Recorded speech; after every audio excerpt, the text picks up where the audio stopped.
Press club ಬೆಂಗಳೂರಿನ ಈ ಪತ್ರಿಕಾಗೋಷ್ಠಿಯಲ್ಲಿ ಆಗಮಿಸಿರ್ತಕ್ಕಂಥ ಹಿರಿಯರಾಗಿರ್ತಕ್ಕಂಥ ಮೋತಿಲಾಲ್ ಚವಾಣ್ ಅವರೇ, ಇನ್ನೋರ ಆತ್ಮೀಯರು ಸ್ನೇಹಿತರಾಗಿರ್ತಕ್ಕಂಥ ವಾಮನ್ ಚವಾಣ್ ಅವರೇ, ಬಂಜಾರ ಹೋರಾಟಗಾರರಾಗಿರ್ತಕ್ಕಂಥ ಮಹೇಶ್ ನಾಯ್ಕರವರೇ, ಭೀಮಪ್ಪ ಲಮಾಣಿ ಅವರೇ ಮತ್ತು ಮಾಧ್ಯಮ ಬಳಗದ ಸ್ನೇಹಿತರು, ಇವತ್ತು ನಾವು ಪತ್ರಿಕಾಗೋಷ್ಠಿಯನ್ನ ಹಮ್ಮಿಕೊಂಡಿದ್ದು ಎರಡು ವಿಷಯಗಳ ಮೇಲೆ. ಮೊದಲನೇದಾಗಿ ನಾನು ಅರ್ಜುನ್ ರಾಠೋಡ್ ಅಂತ ಹೇಳಿ ಬಿಜಾಪುರ ಜಿಲ್ಲೆಯ ಜಿಲ್ಲಾ ಪರಿಷತ್ತಿನ ಅಧ್ಯಕ್ಷನಾಗಿ, ಎಪಿಎಂಸಿ ಅಧ್ಯಕ್ಷನಾಗಿ ಮತ್ತು ಕರ್ನಾಟಕ ರಾಜ್ಯದ ಬಂಜಾರ ಮಹಾಸಭಾದ ಅಧ್ಯಕ್ಷನಾಗಿ ಈಗಾಗಲೇ ಸೇವೆ ಸಲ್ಲಿಸ್ತಾ ಇದ್ದೇನೆ. ಇವತ್ತು ಪತ್ರಿಕಾಗೋಷ್ಠಿಯನ್ನ ಹಮ್ಮಿಕೊಂಡಿದ್ದು ಇವತ್ತು ರಾಜ್ಯದಲ್ಲಿ ನೂತನವಾಗಿ ಮುಖ್ಯಮಂತ್ರಿಗಳಾಗಿ ನಾಳೆ ಸನ್ಮಾನ್ಯ ಡಿ.ಕೆ. ಶಿವಕುಮಾರ್ ಸಾಹೇಬರವರು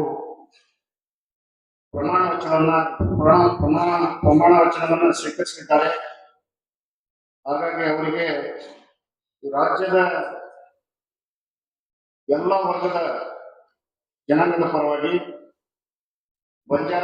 ಇಡೀ ರಾಜ್ಯದ ಬಂಜಾರ ಸಮಾಜದ ಪರವಾಗಿ ಮತ್ತು ವಿಶೇಷವಾಗಿ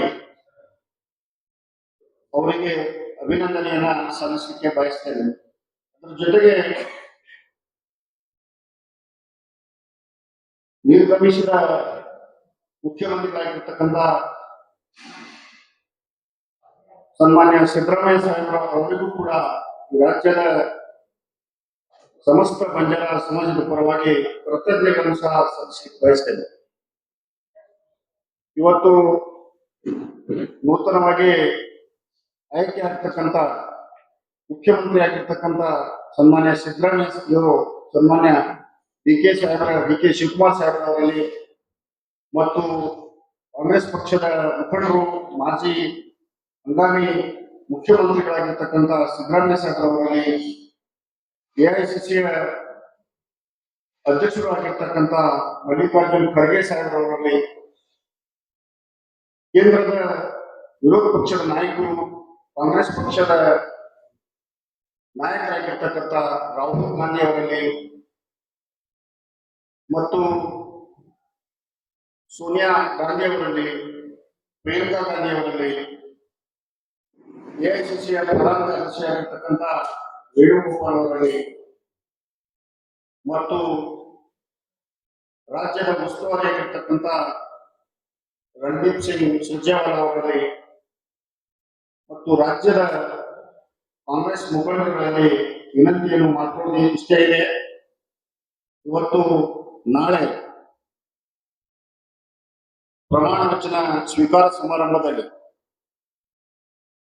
ಕರ್ನಾಟಕ ರಾಜ್ಯದಲ್ಲಿ ಈಗಾಗಲೇ ಸನ್ಮಾನ್ಯ ಎಂ.ಬಿ. ಪಾಟೀಲ್ ಅವರು ನೀರಾವರಿ ಸಚಿವರಾಗಿ ಈ ರಾಜ್ಯದಲ್ಲಿ ಕ್ರಾಂತಿಕಾರಿಯಾಗಿರ್ತಕ್ಕಂಥ ಕಾರ್ಯವನ್ನು ಮಾಡುವ ಮುಖಾಂತರ, ಅದರ ಜೊತೆಗೆ ಗೃಹ ಇಲಾಖೆಯಲ್ಲಿ ಹೊಸ ನಾಂದಿಯನ್ನ ಅವರು ಕೆಲಸವನ್ನು ಮಾಡುವ ಮುಖಾಂತರ, ಜೊತೆಗೆ ಕೈಗಾರಿಕೆ ಮತ್ತು ಮೂಲಭೂತ ಸೌಕರ್ಯ ಇಲಾಖೆಗಳನ್ನ ಕೆಲಸ ಮಾಡಿ ಇವತ್ತು ರಾಜ್ಯದಲ್ಲಿ ಅತಿ ಹೆಚ್ಚು ಬಂಡವಾಳವನ್ನ ಈ ದೇಶದಲ್ಲಿ ತಂದಿರತಕ್ಕಂಥ ಸಚಿವರು ಯಾರಾದ್ರೂ ಇದ್ರೆ ಅವರು ಎಂ.ಬಿ. ಪಾಟೀಲ್. ಹಾಗಾಗಿ ಅವರ ನಾಯಕತ್ವ, ಅವರ ಪಕ್ಷ ನಿಷ್ಠೆ ಮತ್ತು ಅವರ ಮಾಡುವ ಕಾರ್ಯಗಳಿಗೆ ಇವತ್ತು ಎಐಸಿಸಿ ಮತ್ತು ರಾಜ್ಯದ ನಾಯಕರಾಗಿರ್ತಕ್ಕಂಥ ಡಿ.ಕೆ ಶಿವಕುಮಾರ್ ಅವರು ಮತ್ತು ಸಿದ್ದರಾಮಯ್ಯ ಸಾಹೇಬರು ಅವರಿಗೆ ಉಪಮುಖ್ಯಮಂತ್ರಿ ಸ್ಥಾನವನ್ನ ಕೊಟ್ಟು ಅವರು ಬೀಳತಕ್ಕಂಥ ಒಳ್ಳೆಯ ಖಾತೆಗಳನ್ನ ನೀಡಬೇಕಂತ ಹೇಳಿ ನಾನು ಈ ರಾಜ್ಯದ ಬಂಜಾರ ಸಮಾಜದ ಪರವಾಗಿ ಮತ್ತು ಈ ಬಿಜಾಪುರ ಜಿಲ್ಲೆಯ ಜನತೆಯ ಪರವಾಗಿ ವಿನಂತಿಯನ್ನು ಮಾಡ್ಕೊಳ್ಳಕ್ಕೆ ಬಯಸ್ತೇನೆ. ಅದರ ಜೊತೆಗೆ ನಮ್ಮವರೇ ಆಗಿರ್ತಕ್ಕಂಥ ಬಂಜಾರ ಸಮಾಜದ 3 ಸಲ ಶಾಸಕರಾಗಿ 1 ಸಲ ಸಚಿವರಾಗಿ ಕೆಲಸ ನಿರ್ವಹಿಸಿರ್ತಕ್ಕಂಥ ಸನ್ಮಾನ್ಯ ಉಪಸಭಾಪತಿಗಳಾಗಿ ಸೇವೆ ಸಲ್ಲಿಸತಕ್ಕಂಥ ಸನ್ಮಾನ್ಯ ರುದ್ರಪ್ಪ ರಮಣಿಯವರಿಗೂ ಕೂಡ ಕಳೆದ ಬಾರಿ ಅವರಿಗೆ ಕ್ಯಾಬಿನೆಟ್ ಸ್ಥಾನಮಾನ ನೀಡಬೇಕಾಗಿತ್ತು.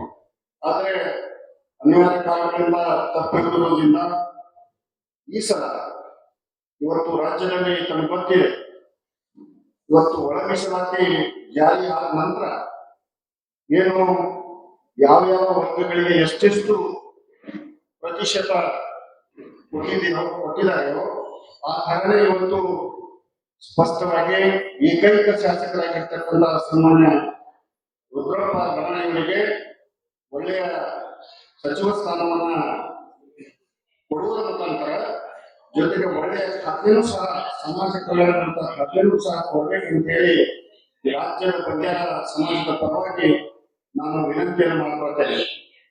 ಅದರ ಜೊತೆಗೆ ಇವತ್ತು ಬಂಜಾರ ಸಮಾಜ ಕಳೆದ ಚುನಾವಣೆಯಲ್ಲಿ ಕಾಂಗ್ರೆಸ್ ಪಕ್ಷದ ಪರವಾಗಿ ಪ್ರತಿಶತ 80ರಷ್ಟು ಮತಗಳನ್ನ ಹಾಕುವ ಮುಖಾಂತರ ಈ ರಾಜ್ಯದಲ್ಲಿ ಸರ್ಕಾರ ಬರಲಿಕ್ಕೆ ಮುಖ್ಯ ಕಾರಣಭೂತರು ಬಂಜಾರ ಸಮಾಜ ಅಂತ ಹೇಳಿ ಈ ಸಂದರ್ಭದಲ್ಲಿ ಹೇಳಿ, ವಿಶೇಷವಾಗಿ ಇವತ್ತು ಬಂಜಾರ ಸಮಾಜಕ್ಕೆ ಇವತ್ತು ಸಾಕಷ್ಟು ಕೆಲಸಗಳು ಮಾಡುವ ಮುಖಾಂತರ ಎಲ್ಲ ವರ್ಗದ ಮೆಚ್ಚುಗೆಯನ್ನು ಗಳಿಸಿರ್ತಕ್ಕಂಥ ರುದ್ರಪ್ಪ ರಮಣಿಯವರಿಗೆ ಇವತ್ತು ಸಚಿವ ಸ್ಥಾನ ಜೊತೆಗೆ ಒಳ್ಳೆಯ ಖಾತೆಯನ್ನ ಕೊಡಬೇಕು ಅಂತ ಹೇಳಿ ಈ ಸಂದರ್ಭದಲ್ಲಿ ರಾಜ್ಯದ ಬಂಜಾರ ಸಮಾಜದ ಎಲ್ಲ ಮುಖಂಡರುಗಳ ಪರವಾಗಿ ಬಂಜಾರ ಸಮಾಜದ ಪರವಾಗಿ ನಾನು ಕಳಕಳಿಯ ವಿನಂತಿಯನ್ನು ಸನ್ಮಾನ್ಯ ಡಿ.ಕೆ ಶಿವಕುಮಾರ್ ಅವರಲ್ಲಿ, ಸನ್ಮಾನ್ಯ ಸಿದ್ದರಾಮಯ್ಯ ಸಾಹೇಬ್ ಅವರಲ್ಲಿ, ಖರ್ಗೆ ಸಾಹೇಬ್ ಅವರಲ್ಲಿ,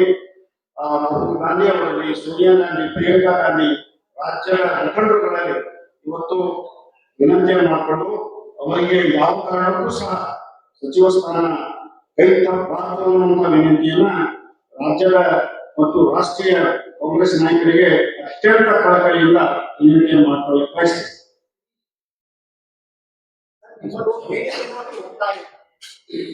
ನಮ್ದು ಬೇಡಿಕೆ ಇದೆ. ಅವರು ಒಳ್ಳೆಯ ಕೆಲಸ ಮಾಡಿದ್ದಾರೆ. ಸಮಾಜದಲ್ಲಿ ಸುಮಾರು 30 ರಿಂದ 35 ಲಕ್ಷ ಮತದಾರರು ಈ ರಾಜ್ಯದಲ್ಲಿ. ಹಾಗಾಗಿ ಇವತ್ತು ನಮ್ಗಿಂತಲೂ ಕಡಿಮೆ ಮತದಾನ ಇರ್ತಕ್ಕಂಥ ಸಮಾಜಕ್ಕೆ ಮಂತ್ರಿ ಸ್ಥಾನವನ್ನ ಮೊದಲನೇ ಪಟ್ಟಿಯಲ್ಲಿ ಕೊಟ್ಟಿದ್ದಾರೆ ಆಗ್ಲೇನೆ ಕಳೆದ ಬಾರಿ. ಈ ಸಲ ಖಂಡಿತವಾಗಿ ನಾವು ನಮ್ಮ ರಾಜ್ಯದ ಮುಖಂಡರುಗಳು ಮತ್ತು ರಾಷ್ಟ್ರೀಯ ಮುಖಂಡರುಗಳು ಈ ಸಮಾಜಕ್ಕೆ ಪರಿಗಣನೆ ಮಾಡ್ತಾರೆ, ಖಂಡಿತವಾಗಿ ಕೊಡ್ತಾರೆ ಅನ್ನೋ ವಿಶ್ವಾಸವಿದೆ. ಹಾಗಾಗಿ ಅವರಿಗೆ ವಿನಮ್ರವಾಗಿ ಕೇಳ್ಕೊಳ್ತಾ ಇದ್ದೀವಿ, ನಮ್ಗೆ ರುದ್ರಪ್ಪ ರಮಣಿಯವರಿಗೆ ಸಚಿವ ಸ್ಥಾನ ಕೊಡಬೇಕು ಅನ್ನುವಂತ ವಿನಂತಿಯನ್ನು ಮಾಡ್ತಾರೆ. ಮಾಧ್ಯಮ ಮಿತ್ರರೇ, ನಾನು ಡಾಕ್ಟರ್ ಮೋತಿಲಾಲ್ ಚೌಹಾಣ್,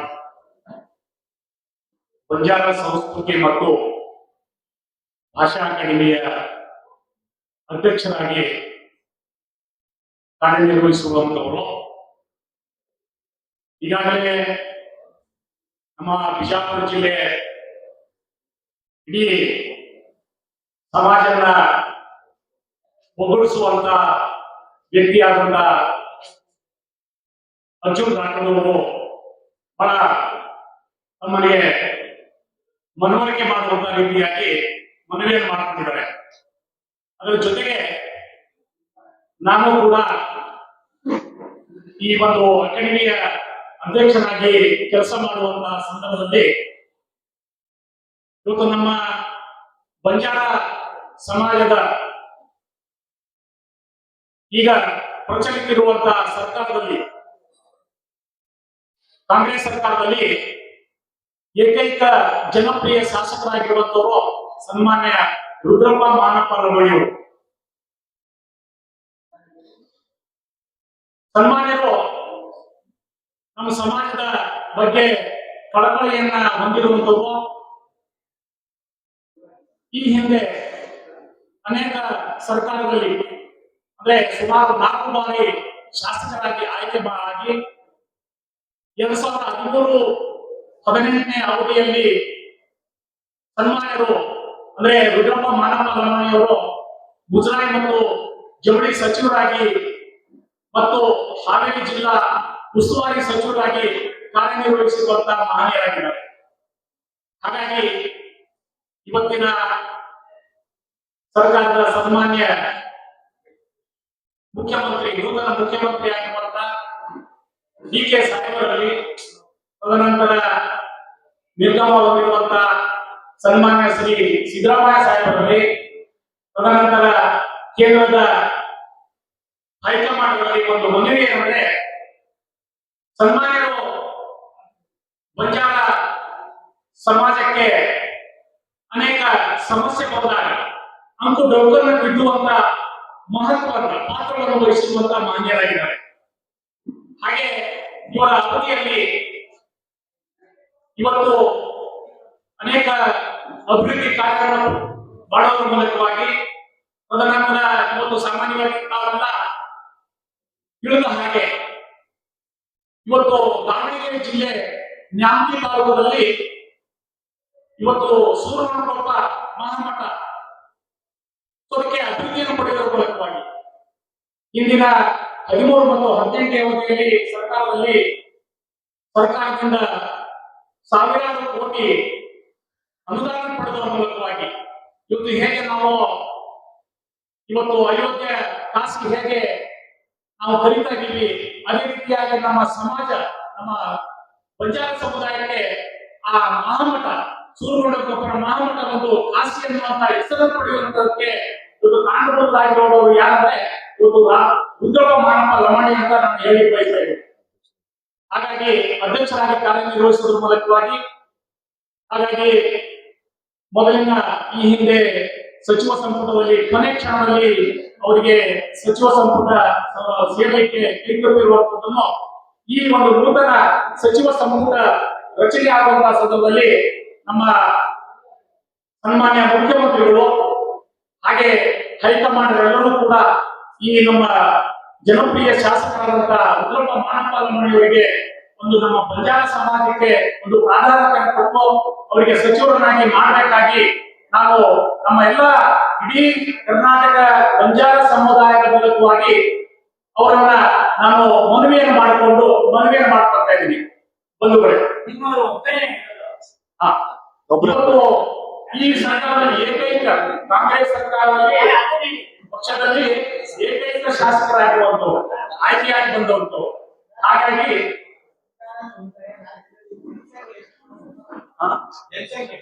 35 ಲಕ್ಷ ಇದ್ದಾರೆ ಮತದಾನ. ಇವತ್ತು ನಮ್ಮಲ್ಲಿ ಅಂದಾಜು ಸುಮಾರು 25 ಲಕ್ಷ ಜನಸಂಖ್ಯೆ ಹೊಂದಿರುವಂತಹ ಸಮಾಜವಾಗಿದೆ.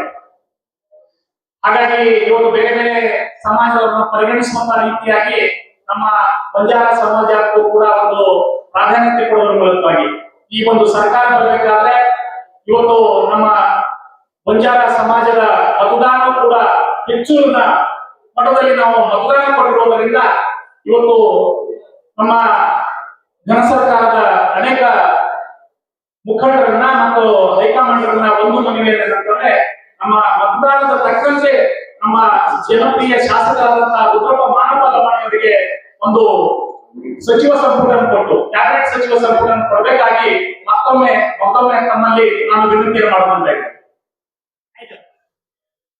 ಸಂಘಟನೆ ರಾಜ್ಯಾಧ್ಯಕ್ಷರು ಏನು ಇವತ್ತು ಕರ್ನಾಟಕದಲ್ಲಿ ಸುಮಾರು 3,395 ತಾಂಡಗಳಿವೆ. ಆಡಳಿತ ಪಕ್ಷದ ಏಕೈಕ ನಾಯಕರು ಮಾಡಿದವರು ಕೆಲವು ದಿವಸ ಕರ್ನಾಟಕ ಎಷ್ಟಿದೆ MLA ಸೀಟ್ ಅಂತ ಒಟ್ಟು 7 ಜನ ಇದ್ದಾರೆ MLA. ಬಂಜಾರ ಸಮಾಜದ 7 ಜನ MLA ಇದ್ದಾರೆ. ಆದ್ರೆ ಕಾಂಗ್ರೆಸ್ ಪಾರ್ಟಿಯವರು ಏಕೈಕ MLA ಒಬ್ಬರೇ ಒಬ್ಬರೇ ಆಡಳಿತ ಪಕ್ಷದಲ್ಲೂ ಈಗೀಗ ಒಬ್ಬರು ಇರಲ್ಲ ಅವರೇ. ಇಡೀ ಬಂಜಾರ ಸಮುದಾಯದಲ್ಲಿ ಸಮಗ್ರ ಬಂಜಾರ ಸಮುದಾಯದ ಮತ ಏನಂದ್ರೆ ಈ ಸಲ ಕ್ಯಾಬಿನೆಟ್ ದರ್ಜೆಗೆ ನಾವು ದೊಡ್ಡ ಪ್ರಮಾಣದ ಸಚಿವ ಸ್ಥಾನ ಕೊಡಲೇಬೇಕು. ಕಾರಣ ಏನಂದ್ರೆ ಹಿಂದೆ ಪ್ರತಿಯೊಂದು ಸರ್ಕಾರಗಳಲ್ಲಿ ಕಾಂಗ್ರೆಸ್ ಆಗಲಿ ಬಿಜೆಪಿ ಆಗಲಿ ಹಿರಿಯ ಸರ್ಕಾರದಲ್ಲಿ ಬಂಜಾರ ಸಮುದಾಯಕ್ಕೆ ತನ್ನದೇ ಒಂದು ಸ್ಥಾನವನ್ನು ಕೊಡ್ತಾ ಇದ್ರು. ಆದ್ರೆ ಕಾಂಗ್ರೆಸ್ ಸಂಸ್ಥೆ ಇದು ಕೊಟ್ಟಿಲ್ಲ. ಯಾಕಂತ ಹೇಳಿದ್ರೆ ಹಿಂದೆ ಸದಾಶಿವ ಆಯೋಗ ವಿರುದ್ಧ ಹೋರಾಟ ಮಾಡಿದಾಗ ನಾವು ಬಿಜೆಪಿ ಸರ್ಕಾರ ಇದ್ದಾಗ ನಾವು ಕಾಂಗ್ರೆಸ್ ಜೊತೆ ಎಲ್ಲ ನಮ್ಮ ಮುಖಂಡರು ಬಿಜೆಪಿ ಹಠಾವೋ ಕಾಂಡೋ ಬಚಾವೋ ಅಂತ ಕರೆ ಕೊಟ್ಟು ಇದೇ ಕಾಂಗ್ರೆಸ್ ಪಾರ್ಟಿಗೆ ವೋಟ್ ಹಾಕ್ತೋದು ಇದೇ ಬಂಜಾರ ಸಮುದಾಯ ನಮ್ಮ ಸಮುದಾಯ ಕಾಂಗ್ರೆಸ್ ಪಾರ್ಟಿ ಮತ್ತು ಮುಖಂಡರುಗಳು ನಾಯಕರುಗಳು ಬಿಜೆಪಿ ಕಡಿಯ ಮಾಡಿದೆ ಅಂತ ಕಾಂಗ್ರೆಸ್ ಪಕ್ಷ ವೋಟ್ ಟರ್ನ್ಓವರ್ ಮಾಡಿ ವೋಟ್ ಹಾಕಿಸಿದ್ರು. 75% ವೋಟ್ ಹಾಕಿದ್ದಾರೆ. ಯಾಕಂತ ಹೇಳಿದ್ರೆ ನಮ್ಮ ಸದಸ್ಯರು ಆಯೋಗದಲ್ಲಿ ಬಹಳ ಜಯ ಹಾಗಾಗಿ ಈ ಸಲ ಸಚಿವ ಸ್ಥಾನ ಕೊಡಬೇಕು ಅಂತ ನಾವು ಈ ಮುಖಾಂತರ ಸರ್ಕಾರಕ್ಕೆ ಒತ್ತಾಯ ಮಾಡ್ತಾ ಇದ್ದೀವಿ. ಸಮಗ್ರ ಬಂಜಾರ ಸಮುದಾಯದ 1995 ಕಾರಣಗಳನ್ನು ಒತ್ತಾಯ ಮಾಡ್ತೀವಿ ಸರ್. 25% ಕಾಂಗ್ರೆಸ್ ಕಾಂಗ್ರೆಸ್ ಜನ ಬಿಜೆಪಿ ಅನಾಲಿಸಿಸ್ ಮಾಡ್ಬೇಕು ಸರ್.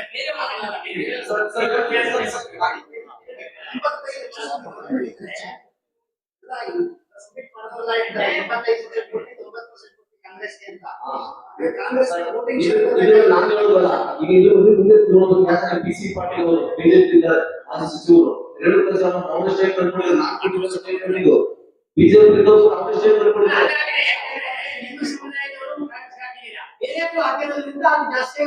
ಸರ್ ಬಾಬಾ ಸಾಹೇಬ್ ಅಂಬೇಡ್ಕರ್ ಸಂವಿಧಾನದಲ್ಲಿ 7 ಇದೆ. ಪ್ರಶ್ನೆ ಮಾಡುವ 7 ಹಕ್ಕು ಪ್ರತಿಯೊಬ್ಬ ನಾಗರಿಕ ಇದೆ. ಆ ಹಕ್ಕು ನಾವು ತಗೊಳ್ತಾ ಇದ್ದೀವಿ.